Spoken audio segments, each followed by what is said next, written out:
Shalom, praise the lord, hallelujah. ನನ್ನ ಪ್ರಿಯ ದೇವರ ಮಕ್ಕಳೇ, ಮುಂಚಾನೆ ವೇಳೆಯಲ್ಲಿ ತಮ್ಮೆಲ್ಲರನ್ನು ನೋಡೋದಕ್ಕೂ ದೇವರು ಒಳ್ಳೆ ಭಾಗ್ಯವನ್ನು ಕೊಟ್ಟಿದ್ದಾರೆ. ಈ ದಿನ ದೇವರು ನಮಗೆ ಒಂದು ಸವಾಲನ್ನು ಹಾಕುವ ಕೀರ್ತನೆಯ ವಾಕ್ಯವಾಗಿದೆ. ಇದು ಬಹಳ ದೊಡ್ಡದು, ಆದರೂ ಸಾರಾಂಶದಲ್ಲಿ ನಾವು ಮಾತಾಡೋಣ.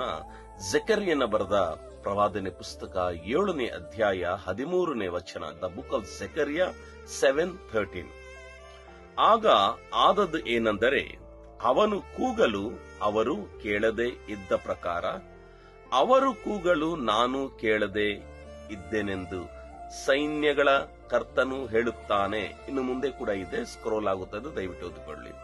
Therefore it come to pass that as he cried they would not hear, so they cried and I will not hear, saith the Lord of hosts.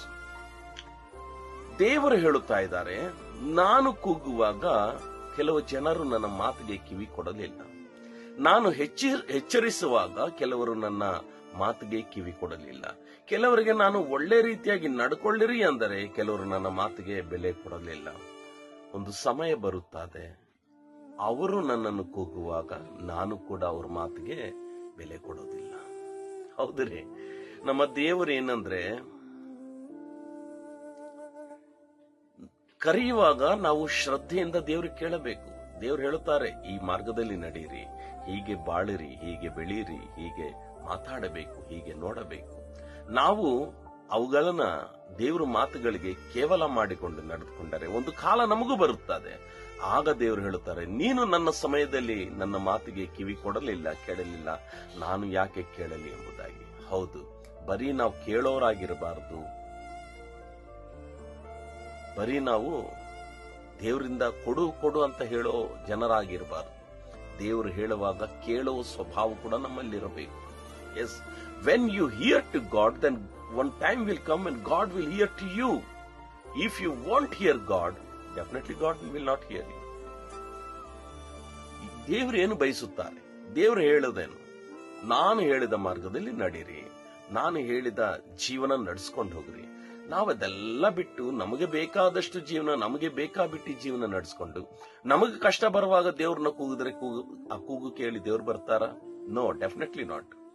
ದೇವರು ಆಶೆ ಪಡೋದು, ದೇವರು ಬಯಸೋದೇನಂದ್ರೆ, ಆತನು ನಮ್ಮನ್ನು ಕೂಗುವಾಗ, ಆತನು ನಮ್ಮ ಸಂಗಡ ಮಾತನಾಡುವಾಗ ಆ ಮಾತುಗಳಿಗೆ ನಾವು ಕಿವಿ ಕೊಟ್ಟರೆ ನಿಶ್ಚಯವಾಗಿ ನಮ್ಮ ಸಮಯ ಬರುವಾಗ ನಾವು ಕೂಗಿದ ತಕ್ಷಣ ಪರಲೋಕವನ್ನು ಬಿಟ್ಟು ನಮ್ಮ ಮಧ್ಯದಲ್ಲಿ ಬಂದು ದೇವರು ನಮಗೆ ಸಹಾಯನ ಮಾಡುತ್ತಾನೆ. ಒಂದು ವೇಳೆ ನಮ್ಮಲ್ಲಿ ಯಾರಾದರೂ ದೇವರ ಮಾತಿಗೆ ಅಸಡ್ಯ ಮಾಡಿದ್ರೆ, ದೇವರ ಮಾತಿಗೆ ನಿರ್ಲಕ್ಷ್ಯ ಮಾಡಿದ್ರೆ, ದಯವಿಟ್ಟು ಇವತ್ತು ನಾವು ದೇವರ ಮಾತಿಗೆ ಕಿವಿ ಕೊಡೋಣ. ಒಂದು ಸಮಯ ಬರುವಾಗ, ನೀವು ಕೂಗುವಾಗ ನಿಶ್ಚಯವಾಗಿ ನಿಮ್ಮ ಮಾತುಗೂ ದೇವರು ಕೇಳುತ್ತಾರೆ. ಅಂಥ ಒಳ್ಳೆ ದೇವರು ನಮ್ಮ ದೇವರಾಗಿದ್ದಾರೆ. ಸೊ ಹಾಗೆ ಬನ್ನಿ, ಈ ಒಂದು ದೇವರಿಗೆ ವಿರುದ್ಧವಾದ ಸ್ವಭಾವ ನಮ್ಮಲ್ಲಿದ್ದರೆ ತೆಗೆದುಹಾಕಿ, ದೇವರೇ ನೀನು ಕೂಗುವಾಗ ನಾನು ಕೇಳ್ತೀನಿ, ನಾನು ಕೂಗುವಾಗ ನೀನು ಕೇಳಂತ ಒಂದು ಪ್ರಾರ್ಥನೆ ಮಾಡಿಕೊಳ್ಳೋಣ.